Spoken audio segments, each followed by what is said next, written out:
Señor les continúe bendiciendo a todos y a cada uno de ustedes. Que la gracia y la paz de Dios sea sobre cada uno de ustedes, sobre sus familias, y que sean, ¿verdad?, ustedes más que bendecidos en el nombre de Jesús. Vamos a hablar hoy acerca del carácter. Y el carácter es un tema de esos temas que son como duros, como fuertes, ¿verdad? Que usted como que tiene que encararlo. Carácter.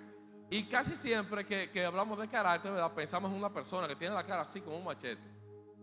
Pero no necesariamente. Una persona puede reírse y tener carácter. Una persona puede reírse y tener un buen carácter. Porque también hay malos caracteres. Pero hoy nos vamos a enfocar en lo positivo. Diga conmigo, en lo positivo. Es una honra poder estar aquí por lo que dice Efesios 4:11. Dice que Él constituyó todos los dones ministeriales. Dios dones a los hombres. Y esos dones Dios los utiliza para edificar el cuerpo de Cristo. Noten que cuando no leímos la cita, ¿verdad? Efesios 4:11, ustedes lo buscan en su casa. Pero noten que la cita dice para la edificación del cuerpo de Cristo, ¿verdad? ¿Qué es lo que estamos edificando? Estamos edificando el cuerpo de Cristo. Cuando yo estoy aquí, yo soy edificado. Cuando estoy allá abajo también soy edificado, pero no solamente a través de la palabra yo soy edificado, sino que a través de las relaciones que tenemos los unos con los otros, somos edificados. Cuando puedo compartir con una persona, cuando puedo, ¿verdad?, de alguna manera saludar a una persona inclusive, es parte de lo que es la edificación. Todo nos va edificando, porque de todo vamos aprendiendo un poquito.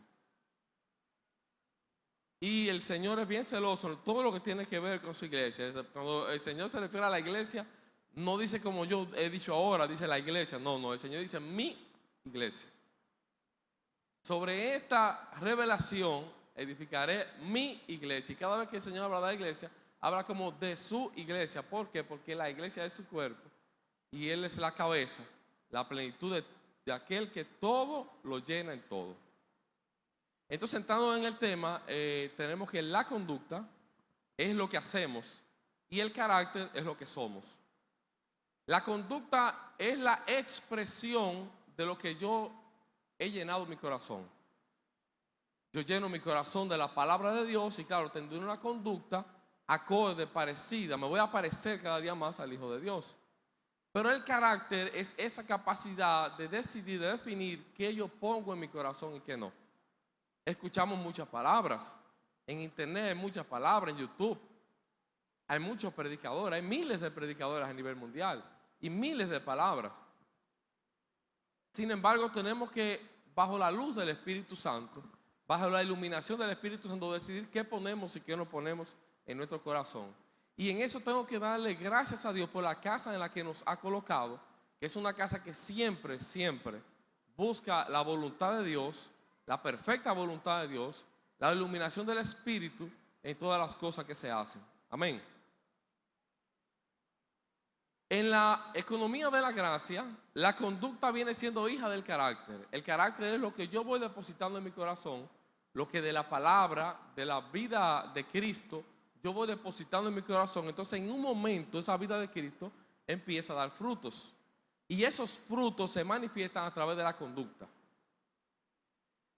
Así como un buen carácter nos puede conducir por un buen camino, también un mal carácter nos puede hacer perder bendiciones y añadiduras que Dios nos ha entregado. Y no vamos a leer todavía, pero en Génesis 3 está la historia, ¿verdad?, de cuando el hombre decide deliberadamente pecar. O sea, al hombre se le ofrece, ¿verdad?, el asunto, pero cuando nosotros analizamos lo que pasó, cuando nosotros analizamos la vida del hombre y de la mujer que estaban depositados allí en el jardín del Edén, que habían sido creados por Dios, que Dios inclusive los coloca en el medio de la creación en todos los ámbitos, los colocó en el medio del huerto del Edén, pero también en el orden de construcción, en el orden de ejecución de lo que es la creación de Dios. El hombre no fue la última criatura creada. De hecho, el hombre en un momento le dice a Dios: Señor, me siento solo, estoy solo. Y Dios empieza a hacer animales. Hizo los animales del campo. Y Adán pudo ser presencial de parte de la creación que Dios se había hecho. Tenía información de primera mano de aquellas cosas que Dios había hecho y de las reglas que ponía en su creación aquel que lo había creado. esta criatura no solo les ofrecía algo negativo, la serpiente cuando tienta a Eva, no es solamente que está ofreciendo algo negativo. El asunto es que aparte de que ofrece algo negativo, está ofreciendo algo que es en contra de todo lo que Adán había visto en su vida y de todo el código que le fue entregado en el jardín del Edén. Adán en el jardín del Edén tenía la vida eterna. Así no lo menciona la palabra con estas palabras que yo les menciono, ¿verdad? De manera literal. Pero cuando Dios le dice, no tomes del árbol que está en el medio del huerto, porque el día que lo comas, ciertamente morirás. O sea que si no lo comía, iba a vivir. Y su vida entonces no tenía un fin, tenía una vida eterna. No como la que portamos ahora, la vida de Cristo, pero sí tenía una vida eterna el hombre allí en el jardín del Edén. Tenía la experiencia de haber visto las manifestaciones de Dios, cómo Dios había hecho todas las cosas. Tenía una posición de autoridad y de gobierno. El Señor crea todas las especies y le dice a Adán, le dice, tú vas a señorear sobre todas estas especies. Y cuando habla de señorear, habla de gobierno. El hombre fue creado para gobernar en todas las cosas que Dios ha creado. No con la imagen distorsionada de gobierno que tenemos hoy en día, que son la gente que cada día te pone más impuestos para que tú pagues más y cada día de lo que te cobran te devuelven menos. No esa imagen de gobierno, sino una imagen de mayordomía, de administración de las cosas creadas. Dios crea los animales y ni siquiera le pone nombre a sus animales. Dice, no, yo creé al hombre. Creé a alguien con mi imagen y con mi semejanza. Y esa persona que yo he creado, ese hombre que yo he creado, va a ser como una ayuda para mí y le va a poner nombre a los animales. Le voy a dar parte en ese gobierno de la tierra. Le va a poner nombre a los animales. Va a cultivar el jardín del Edén. Va a labrar el jardín del Edén. Y con esto él será participante de las cosas que yo he hecho. Porque ha sido la voluntad de Dios desde el principio de los tiempos que el hombre participe de las cosas creadas.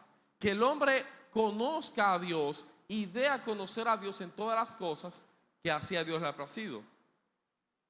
Pero cuando usted analiza y ve todo lo que tenía Adán, la relación con su creador, la vida sin fin, eterna, la experiencia que había tenido de todo lo recibido, el gobierno que tenía. Señores, Adán era más que el presidente de la República hoy en día. Adán era más que el presidente de los Estados Unidos, porque ellos son presidentes en determinados territorios. Adán era el gobierno del mundo entero. Tenía una posición de autoridad y de gobierno. Y ya les decía que el gobierno como nosotros lo conocemos hoy en día no es el gobierno que Dios había creado en un principio. Era perfecto. Diga conmigo, perfecto. Amén. Entonces, era un negocio de locos, porque Adán conocía todo el bien, todo lo bueno. Tenía una posición. ¿Y qué es lo que le ofrece la serpiente? Dice, no, tú vas a conocer el bien y el mal. Pero de eso que le ofrece a la serpiente, ¿qué era lo nuevo que ya él no tenía? El mal. Ya Adán conocía el bien en su máxima manifestación, como quizá ninguno de nosotros, ¿verdad?, lo habíamos conocido antes de Cristo. Él conocía todo lo bueno, el bien lo conocía. Entonces, ¿qué es lo que la serpiente realmente le ofrece a Adán y a Eva? El mal. El conocimiento del mal, el bien ya él lo tenía. Él era participante del bien. Él estaba siendo ejercitado en el bien. En cada trabajo que hacía para su creador, Dios, Adán, estaba siendo participante del bien y estaba cada día teniendo más conocimiento acerca del bien. Entonces, cuando usted ve el ofrecimiento que le hace Satanás, usted dice, wow, pero lo engañó. Fue peor que la estafa de esas estafas piramidales que andan por ahí. Entonces, por ese carácter que faltó en Adán, que no tuvo la capacidad, no tuvo esa entereza de decir, no, espérate, ¿qué es lo que tú me ofreces? No. Primero, no tenía que hablar con ella, pero si hubiera hablado con la serpiente, Eva en el caso, que fuera que directamente dice la palabra de conversó con la serpiente, ¿qué es lo que tú me ofreces? No, que tú vas a conocer el bien y el mal. Deja ver. Ah, porque yo tengo el bien, el mal, yo no quiero eso. Amén. ¿Qué le faltó a Adán y Eva en ese momento? Carácter para poder decir no. Porque nuestro creador nos ha dicho que el día que comamos de ese árbol, ciertamente moriremos. Él no nos dijo que íbamos a conocer el bien y el mal. Él dijo que moriremos, lo cual significaba una mentira, ¿verdad? Hay una cita también en el libro de Proverbios, y esta sí la vamos a buscar. Libro de Proverbios, capítulo 30, versículos del 7 al 9. Dice la palabra de Dios: dos cosas he demandado, no me las niegues antes de que muera.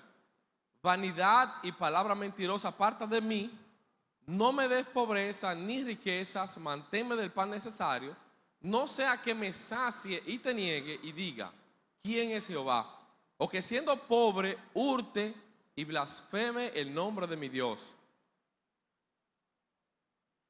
Y usted dirá: wow, pero mira qué motivación esta palabra que dice, o sea, el proverbio se escribe una palabra que dijo alguien, está escrita ahí en la Biblia, es parte de la Biblia, pero esta persona está haciendo una demanda a Dios. Y dice: dos cosas he demandado, no me las niegues antes de que muera. O sea, viene con autoridad delante de Dios, viene demandando. Pero ¿qué es lo que demanda? Dice: vanidad y palabra mentirosa aparta de mí. Y nos damos cuenta que aunque aquí pareciera que hay una motivación genuina y pareciera ser que la persona está buscando algo positivo, algo bueno, está buscando agradar a Dios, porque dice: bueno, palabra mentirosa y vanidad aparta de mí. Sin embargo, la vanidad y la palabra mentirosa, el orgullo, no es Dios que me lo va a quitar. ¿Cuántos lo creen? Está difícil de creer. Lo pregunto nuevamente ahora. No es Dios que me lo va a quitar, porque yo soy el que tengo que entregar mi orgullo. Yo soy el que tengo que entregar mi vanidad. Soy yo quien tiene que evitar decir palabras mentirosas o deshonestas. Es algo que me toca a mí. Y dice la palabra: el Espíritu Santo me ayuda en mi debilidad. Y dice la palabra que el Espíritu Santo es el que pone en mí tanto el querer como el hacer. Pero evidentemente hay una decisión que yo debo tomar. Y se ve en el libro de Proverbios también, capítulo 4, versículos 23 a 24, dice la palabra. Capítulo 4, versículos del 23 al 24 en el libro de Proverbios, dice la palabra: sobre toda cosa guardada, ¿guarda qué? O sea, la palabra nos dice: sobre toda cosa que haya que guardar en ti. Jehová hablando, ¿verdad? No dice eso. Jehová no dice: yo guardaré tu corazón. El Señor mismo nos da una orden a nosotros y nos dice: sobre toda cosa guardada, guarda tu corazón. Yo tengo una responsabilidad. Diga conmigo: soy responsable. Dígalo de nuevo: soy responsable. Yo tengo una responsabilidad delante de Dios. Dice: sobre toda cosa guardada, y es una orden. Dice: guarda tu corazón. Y viene también como con un premio. Dice: porque de él mana la vida. Si yo quiero que de mí siga manando la vida, tengo que yo guardar mi corazón. ¿Y lo voy a hacer yo solo? No.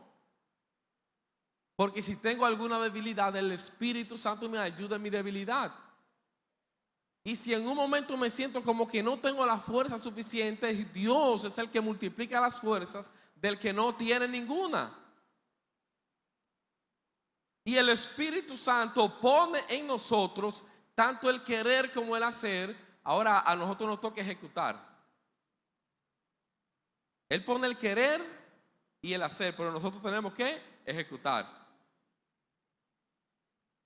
Esta expresión parece genuina por lo que dice el salmista, lo que no quería hacer. Hay otra parte, en la segunda parte de esa cita, dice: no me des pobreza ni riqueza. O sea, ¿cómo se le ocurre a esta persona decirle a Dios: no me des pobreza ni riqueza? O sea, él está como queriendo retorcer un brazo a Dios. Dice: mira, yo lo que necesito es esto. ¿Cuántos de nosotros lo hemos hecho en algún momento? Yo lo he hecho. Y le he dicho a Dios: yo quiero esto, que tú me des esto. Pero a veces hay cosas que quizás son de Dios, pero no es el tiempo de Dios. A veces hay cosas que Dios tiene que preparar nuestro corazón para poder recibirle. No es el tiempo de Dios, pero nosotros estamos enfocados en que queremos tal cosa y la queremos en determinado momento. Y pareciera ser muchas veces que nosotros pretendiéramos entender y conocer más que Dios acerca del propósito de la vida y acerca del propósito eterno por el cual Dios nos ha creado. Y le queremos dar órdenes a Dios. Yo quiero esto y lo quiero ahora. Hay cosas que yo he tenido que esperar años para verlo, porque no ha sido el tiempo de Dios. Y hay cosas que quizás yo en un momento he querido en mi vida, pero quizás nunca lo vea. Quizás lo vean mis hijos, quizás ni mis hijos lo vean. Porque Dios sabe más de propósito que nosotros. Diga conmigo, Dios sabe más de propósito que nosotros. Amén. Así como un carácter incorrecto nos puede conducir a pedir mal y nos puede conducir también, como ya lo vimos, a perder las bendiciones y a perder las añadiduras que Dios nos da, porque ¿cuántos saben que Dios bendice? Amén. Las bendiciones de Dios son espirituales, inteligencia, sabiduría, poder, pero también Dios añade, ¿cuántos lo saben? Y Dios nos está añadiendo aire, como decía el pastor Wilton. Y en el tiempo que tenemos aquí, no saquen cuenta, yo tengo ya en la congregación 23 años, no saquen cuenta, me ponen viejo después. 23 años a la congregación y hasta el día de hoy, a pesar de un momento en que sí tuvimos un airecito que hacía algo, ¿verdad? En el intento, ¿verdad? Por refrescar la cosa y poner el ambiente más adecuado. Nunca habíamos tenido aire como ya por fe ya lo tenemos. O sea, una fe que medio ve algo ya, porque ya uno ve parte del aire y ya la fe falta nada más para lo que falta instalar. Ya la fe para lo que está instalado ya está ahí. Pero yo en los años que tengo en mi congregación, no lo repetiré la cantidad, no había visto aire plenamente aquí. Un intento sí lo vi, pero no había visto aire plenamente. O sea, si hubiese yo querido aire o querido ir a una congregación con aire cuando me convertí, hubiese tenido que esperar 23 años. Porque es en el tiempo de Dios. Y nosotros tenemos que moldear nuestra conducta, nuestro carácter especialmente, que es de donde sale la conducta, para que nuestro carácter pueda entender y manejar los tiempos. Que pueda entender la autoridad que hay en Cristo. Y que pueda entender que las cosas se dan en el tiempo de Dios, no cuando yo quiera. Si fuera cuando yo quiera, aquí tuviera el aire instalado ya, por lo menos hoy, si hubiera instalado, estuviera mucho más cómodo yo y muchos de ustedes también, todos. Pero no es cuando yo quiera, posiblemente el miércoles, posiblemente el domingo, o cuando Él quiera, puede ser después, ¿por qué no? Y si a Dios le place. Y hay un versículo muy importante, un pasaje muy importante acerca de esta situación, esta construcción del carácter del hombre para poder hacer la voluntad de Dios y poder ser efectivo en todo lo que hace. El carácter nos lleva a ser efectivo en lo que hacemos. El carácter nos lleva a no depender de circunstancias, sino de algo que ya hay depositado dentro. El carácter manifiesta lo que está dentro. Y un mal carácter es movido por las cosas de afuera, pero un buen carácter edificado en Cristo se manifiesta lo que está dentro. Y en el libro de Filipenses, capítulo 4, versículos del 11 al 13, nos habla el apóstol Pablo. Es difícil una palabra de exhortación bajo la gracia del nuevo pacto, donde no tengamos que mencionar alguna de las cartas que escribió este señor, el apóstol Pablo. Es difícil, porque la mayoría de las cosas con respecto a la edificación de la iglesia se le revelaron a él. Él fue el instrumento. Y en Filipenses capítulo 4, versículos del 11 al 13, dice aquí la palabra de Dios, y Pablo está hablando, ¿verdad? Luego de exhortarle, dice Filipenses, se lo voy a parafrasear, qué bueno que han revivido ese cuidado por mí, que ya ustedes los habían manifestado antes, pero que ahora otra vez lo están ejecutando. Y quizás faltaba la oportunidad, pero ya está la oportunidad, ya ustedes ejecutan ese cuidado acerca de mí. Pero lo importante es que Pablo no solamente expone este cuidado que tuvieron los filipenses, dice que de su pobreza dieron. De lo que no tenían, wow, tenemos poco, pero mira, de lo poco yo voy a apartar esto para el Señor. Y dieron. Y Pablo no solamente expone esa conducta, ese carácter que había en los filipenses, que se estaba formando, así el carácter de Cristo, sino que también Pablo les dice, para quizá guardar el corazón de algunos, dice, no lo digo, y estoy leyendo las escrituras, no lo digo porque tenga escasez. Porque cuando quizá el pastor viene y dice, bueno, señores, o sea, el pastor no, mayormente no es el pastor que suelta la ofrenda, pero vienen los hermanos y dice, ya necesitan en la iglesia para comprar detergente o para pagar la luz. Ya hace falta dinero para esto. No hay dinero en la iglesia, quieren dinero para suplir las necesidades. Pero el apóstol Pablo dice, no lo digo porque tenga escasez. La conducta que nosotros hemos desarrollado aquí de traer cada culto a la casa de Dios, traer diezmo, traer ofrenda, no lo hacemos porque en la iglesia hay escasez. Porque si lo hiciéramos porque hay escasez, estuviéramos haciéndolo por necesidad y hasta por tristeza. Y eso la palabra dice que no por tristeza ni por necesidad. Lo traemos con un corazón agradecido, no porque hay escasez. Y Pablo aquí sigue diciendo, pues he aprendido a contentarme. Diga conmigo, tengo que aprender a contentarme. Cualquiera que sea mi situación. Y es tremenda esta palabra. ¿Cómo yo aprendo a contentarme cualquiera que sea mi situación? ¿Cómo yo puedo estar contento cuando no tengo? Cuando Dios no me da lo que yo quiero, en el momento que quiero. Y es el proceso de aprendizaje, de formación del carácter de Cristo que tiene que empezar a ejecutarse en nuestra vida. Y ya se ha empezado a ejecutar en nosotros. ¿Cuántos dicen amén?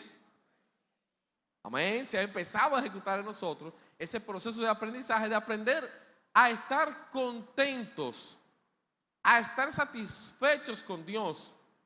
No significa que si yo tengo una casita, ¿verdad? Y le falta el plato, yo no me esfuerce, yo la quiero con plato. Y se lo pido a Dios, Dios, mira, ayúdame a subir para ese plato. Eso es genuino, eso es correcto. Pero en esa casita que todavía no tiene plato, usted tiene que gozarse ahí. Porque esa es la casa que Dios le dio. En esa casa que muchos quizás de aquí viven, que es alquilada, que no es propia, usted debe gozarse ahí. Usted debe anhelar tener su casa. Pero usted debe gozarse en esa casa. Porque Dios le ha permitido los recursos para alquilarla. Dios puso gracia en usted para que una persona confiara en una inversión que hizo y la depositara en sus manos por un módico precio de par de $1,000. Y usted disfruta de eso. ¿Cuántos lo creen? He aprendido a contentarme cualquiera que sea mi situación. Sé vivir humildemente y sé tener abundancia. Y cuando el apóstol Pablo utiliza la palabra aquí humildemente, si lo pudiésemos buscar en el original, quizá la raíz de esa palabra no es humildad. Quizá la raíz de esa palabra es pobreza. Pero él dice, sé vivir humildemente porque humildemente mayormente se tiene como una palabra que significa pobreza hoy en día. Y por eso está escrito así. Sé vivir humildemente y sé tener abundancia. En todo y por todo estoy enseñado, así para estar saciado como para tener hambre. Así para tener abundancia como para padecer necesidad. ¿Y qué termina diciendo el versículo 13? Todo lo puedo en Cristo que me fortalece. Es un carácter que va creciendo, que ve en medio de las circunstancias, ve a Dios en medio de cada cosa. Ve a Dios en medio de cada cosa que le pase. Cuando nosotros se nos picha un carro por ahí, vamos aprendiendo, ¿verdad? Vamos moderando nuestra conducta. Pero fácilmente, antes de Cristo, usted y yo echábamos para de San Antonio, ¿verdad? Se pichó el carro, mira, y mira dónde lo viene a hacer. Pataleábamos, wow, el carro se pichó aquí, qué cosa, y no tengo respuesta. Pero ¿qué es lo que nos dice Pablo aquí? He aprendido a contentarme cualquiera que sea mi situación. ¿Qué debemos hacer en esa situación. ¿Usted puede volver el tiempo atrás y evitar que se piche el carro? No lo puede hacer. Y de ahí que vienen las preocupaciones. Ay, pero si yo no hubiera hecho esto, si me hubiera ido por allí, si hubiera hecho lo otro. Pero que ninguna de las preocupaciones y de las suposiciones de lo que usted piensa que pudo haber hecho o dejado de hacer, le va a tapar el carro. Y perdemos tiempo. Y manifestamos una conducta incorrecta. ¿Qué es lo que debemos hacer? Vamos a tapar el carro. Eso es lo que toca, tapar el carro. Tiene una bomba que le eche aire y quizá llegue hasta la bomba hasta la gomería. Le echamos aire, sudamos un ching ahí también.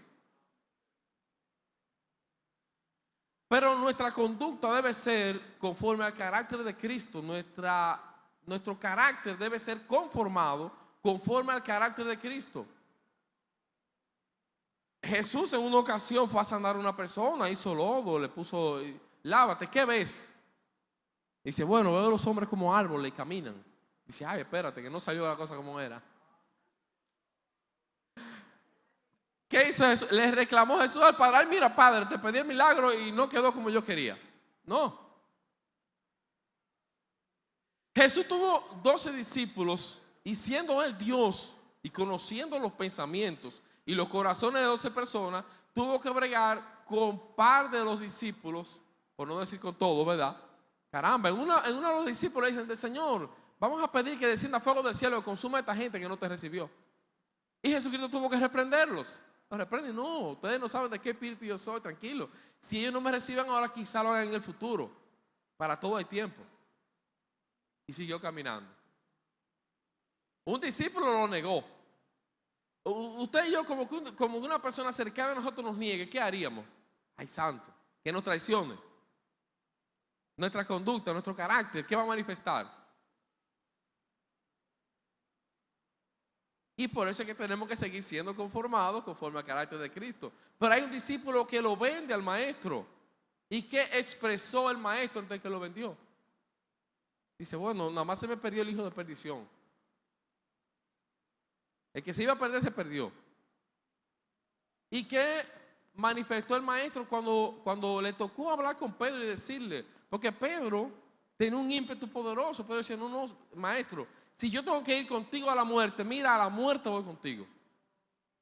Poderoso eso. ¿A quién no le gustaría tener un amigo así? Un compañero de esa categoría que dice, no, mira, si a la muerte tengo que ir contigo, a la muerte voy contigo. Pero no era la voluntad de Dios y el carácter de Pedro tenía que ser procesado. Y Dios le dice, tú me negarás. Antes de que cante el gallo 3 veces, tú me niegas. Ahora, una vez vuelto, dijo, tú, después que me niegues, tú vas a pasar un proceso. Pero tú tienes que volver. Qué lindo el Señor, ¿eh? Qué lindo el Señor. Pedro lo sabe que lo va a negar y dice, no, pero cuando tú me niegues, tú vuelves. Después que tú me niegues, te vas a sentir triste, qué sé yo, va a pasar por el proceso, pero tú vuelves. Y cuando vuelvas, tú tienes una posición.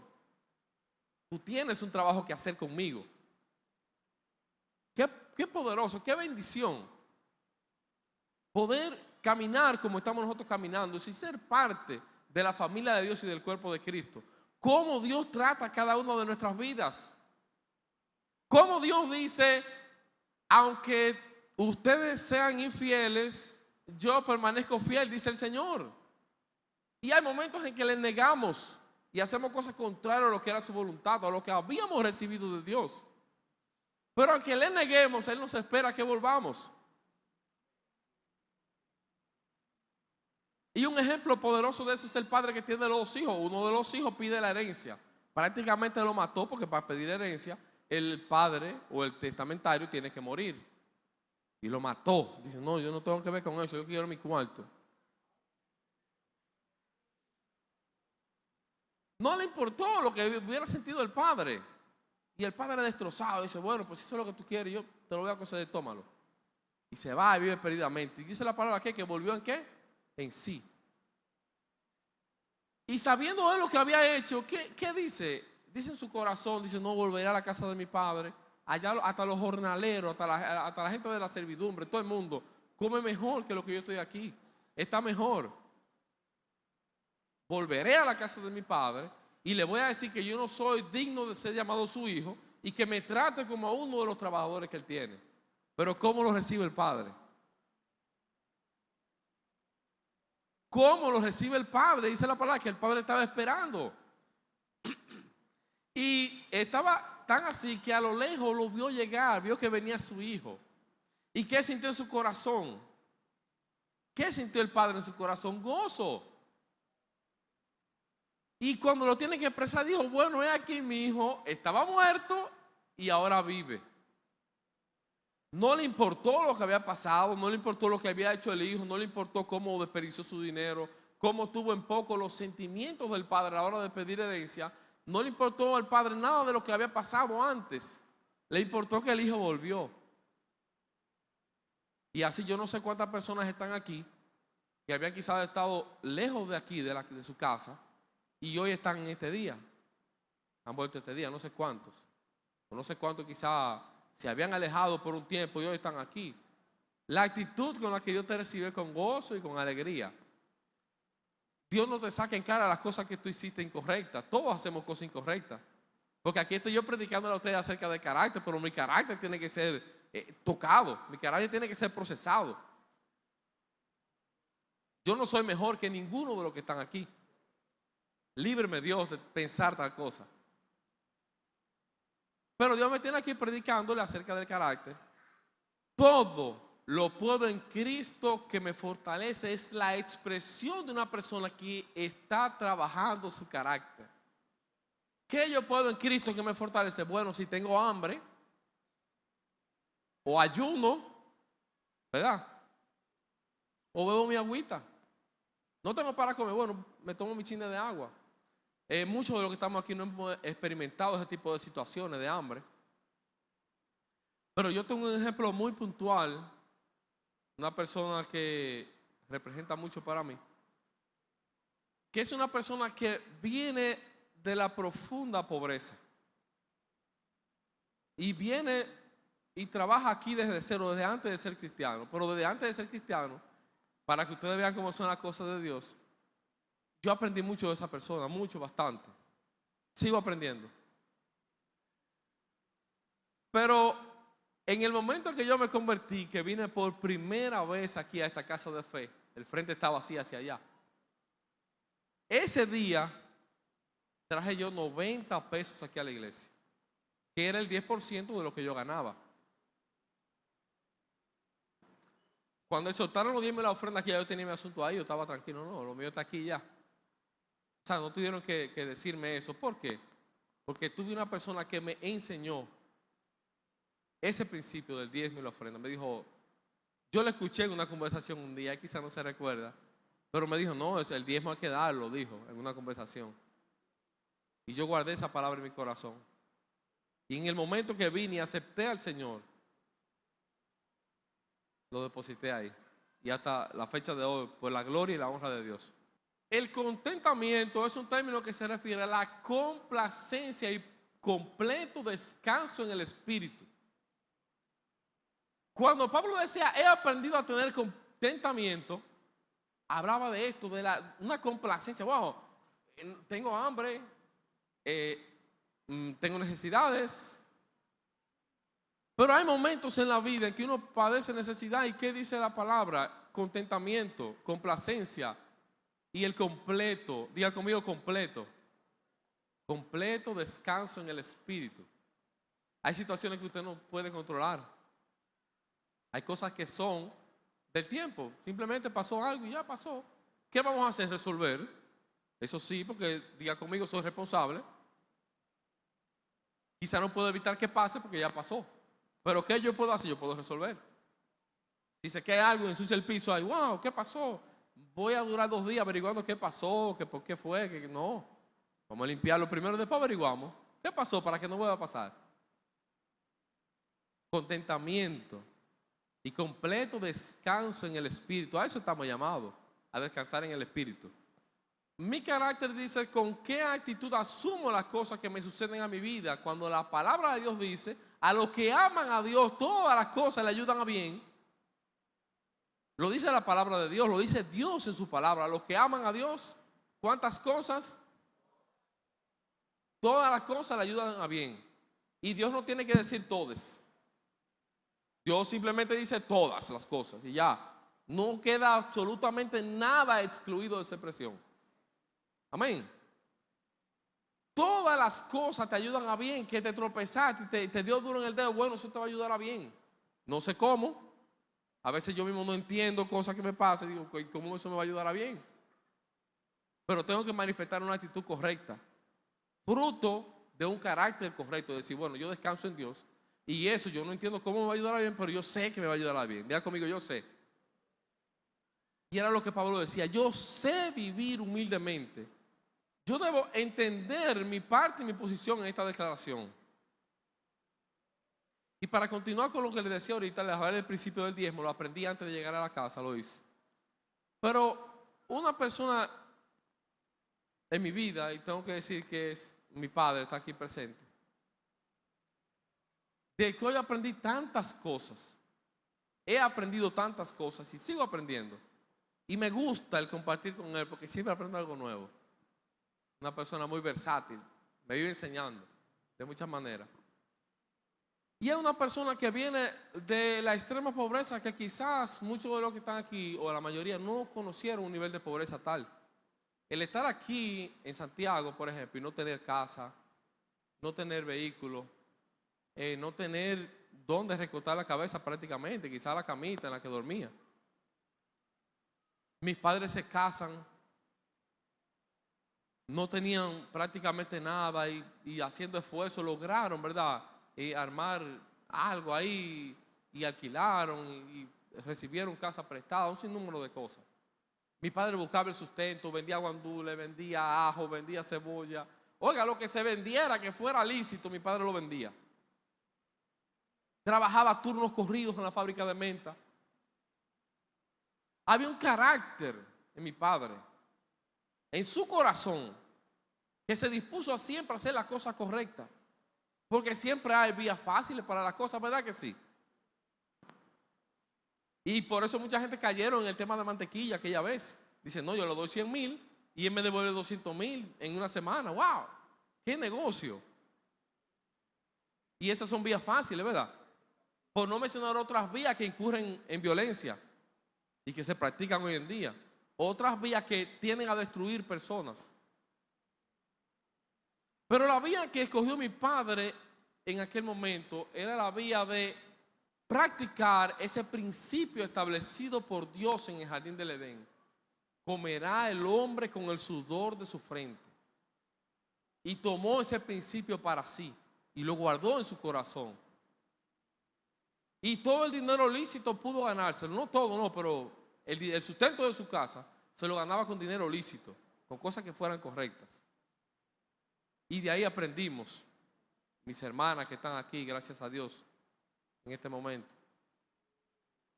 De ahí todos aprendimos, de ese carácter que irradiaba mi padre, de cómo él se desvelaba por hacer las cosas bien, cómo él en ocasiones perdía cosas para que las cosas salieran bien y nadie saliera agraviado. Cómo él se preocupaba en devolver lo prestado. Y cómo él creó una conducta de agradecimiento. A veces hay personas que toman préstamo y dicen, mira, te voy a cobrar un 5%. Y usted en el problema, ¿verdad? Dice, wow, está bien un 5%, se acaba ya, porque tengo un problema aquí que yo no sé hasta dónde me va a llevar. Y lo toma prestado, pero después en el primer pago, usted empieza a sentírselo mucho el 5%. Dice, no, eso es demasiado, como que 5%, este es un ladrón, no lo voy a pagar. Pero la actitud correcta es que quizás si usted en un momento dice, wow, es mucho, déjame ver cómo yo manejo las cosas para deber menos y pagar menos. Pero agradezca a esa persona que tuvo de su dinero, que lo construyó con su trabajo y le prestó a usted, agradezca a esa persona. Devuélvale lo que le prestó. Una confianza fuerte, grande fue depositada en usted. Días, años de sacrificio duró esa persona para juntar cierta cantidad y se la presta a usted. Le alquila una casa. Cúmplale. Si no le conviene seguir ahí, si usted cree que es mucho, búsquelo por otro lado, honre ese compromiso, agradezca ese compromiso, vive eternamente agradecido y tómelo por otro lado si usted va a pagar menos. O si una casa, usted quizás no la puede pagar, qué sé yo. Pero lo que les digo con todo esto, y no conozco situaciones en específica, gracias a Dios, Y todo lo que digo, bueno, yo enciendo la leña aquí, pero yo no soy que la voy a pagar. El pastor va a tener que lidiar con esto.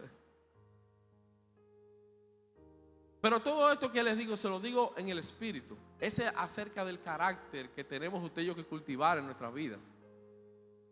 Principios de la Biblia, el agradecimiento, el trabajo, el diezmo y la ofrenda, un principio bíblico establecido antes de la ley, establecido prácticamente desde la fundación del mundo, establecido aquí con los hombres, ¿verdad? Porque ya Dios tenía conocimiento de él en la antigüedad, antes de la fundación del mundo. Pero cuando funda el mundo, a los pocos días, ya aparece un muchacho que dice: no, yo voy a diezmar, yo voy a ofrendar y lo voy a hacer de la manera correcta. Aunque apareció el otro que no lo hizo de la manera correcta, pero apareció uno que practicó ese principio. Y cuando se practica un principio, es porque usted ese principio lo deposita dentro y va formando con eso el carácter. Tenemos la herramienta principal, ya con esto les termino, en el libro Primera de Corintios, capítulo 2, versículos del 14 al 16. Es muy importante, siempre nosotros, hay muchas cosas que nosotros la entendemos porque estamos aquí, porque estamos siendo edificados como cuerpo de Cristo. El mundo no las entiende, no le reclama el mundo por cosas que hace. Usted lo aconseja, lo llama en amor, le dice, personas que no conocen de la palabra, usted lo aconseja y lo llama en amor, porque ellos no conocen, no entienden muchas cosas. Y aquí lo dice en Primera de Corintios, dice: pero el hombre natural no percibe las cosas que son del Espíritu de Dios. Y dice Espíritu de Dios con letra mayúscula. Ese es el Espíritu Santo. Porque para él son locura y no las puede entender, porque se han de discernir espiritualmente. En cambio, el espiritual juzga todas las cosas, pero él no es juzgado de nadie. Aquí habla de esa persona que ha edificado el carácter de Cristo en su corazón, que está edificando. Porque ninguno de los que estamos aquí hemos terminado, estamos edificando en el proceso. Y si fuéramos a ponerlo del 1 al 100, y usted me pregunta: Will, del 1 al 100, ¿cuánto tú estás edificado? Yo le diría como 10. Del 1 al 100, tal vez, quizás sea menos. Porque estamos siendo edificados y en nuestro corazón prepararnos para esa edificación que aún nos falta. Porque ¿quién conoció la mente del Señor? Pregunta aquí el escritor de la carta de los Corintios. ¿Quién conoció la mente del Señor? El Señor todopoderoso, creador del cielo y de la tierra, que nos creó desde antes de la fundación del mundo, que ha hecho todas las cosas, que su sabiduría gobierna por encima de todas las cosas, que es el que todo lo llena y en todo. Y usted dice: wow, ¿quién conoció la mente del Señor? Todo su propósito, todas las asignaciones que delegó en cada uno de sus hijos, para que todas confluyan hacia el propósito eterno de reunir todas las cosas en Cristo. ¿Quién le instruirá?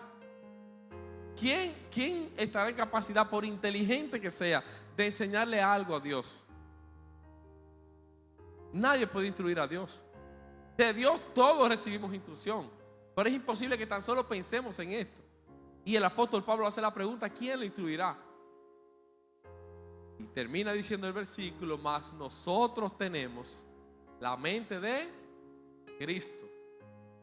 Y esa es nuestra principal herramienta, la mente de Cristo. Los grandes proyectos comienzan en la mente.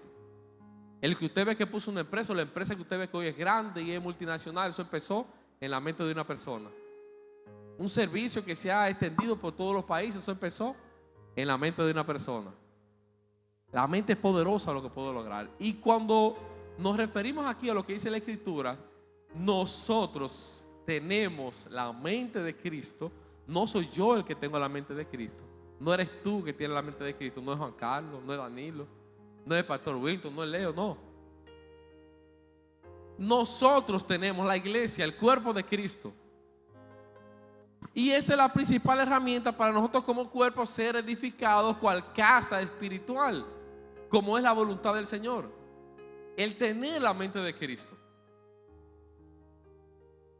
Y es la principal herramienta porque tenemos el Espíritu Santo que nos ayuda en nuestra debilidad, que pone en nosotros tanto el querer como el hacer, pero a través de tener la mente de Cristo, Dios nos deja saber las cosas. El Espíritu Santo escudriña, dice la palabra, de lo profundo de Dios y nos lo deja saber a quién, a nosotros, el cuerpo de Cristo. Amén. Vamos a ponernos de pie en esta hora. Vamos a orar en esta hora, pedirle al Señor, ¿verdad? Señor, te damos gracias en el nombre de Jesús. Te bendecimos, te adoramos, te exaltamos. Te damos a ti toda la gloria, toda la honra, porque tú la mereces, Señor. Reconocemos que tuyo es el reino, tuyo es el poder, y ese reino tú nos lo has dado a conocer a nosotros. El reino de los cielos hoy está entre nosotros, Señor, y te pedimos que tú nos ayudes a formar el carácter correcto en cada una de nuestras vidas, Señor. Que tú nos ayudes a ser conformados conforme al carácter de Cristo, Señor, y que podamos entender cada día nuestra posición en Cristo, que somos tus hijos, herederos tuyos y coherederos con Cristo, y que tenemos que tener un carácter a la altura de esa posición. Gracias te damos, Señor, porque tú has sido bueno y nos has conducido hasta aquí, este momento, Señor. Gracias porque tú has estado formando el carácter de Cristo en nuestras vidas, Señor. Ayúdanos a que nosotros no le pongamos impedimentos, Señor, a esa formación de carácter que tú quieres hacer sobre cada una de nuestras vidas, Señor. Ayúdanos a crecer cada día, danos las fuerzas para poder crecer y ser conformados conforme a la imagen de Cristo. En el nombre de Jesús, Señor, te damos gracias, Señor, y estamos agradecidos y más que agradecidos por lo bueno que tú has sido con nosotros y porque a ti te ha placido que el carácter de Cristo sea formado en nuestras vidas, Señor. Es un privilegio que a veces trae sus cuotas de dolor, pero que es un dolor que produce gozo y que produce contentamiento. Te alabamos y te adoramos, Señor. Gracias te damos en el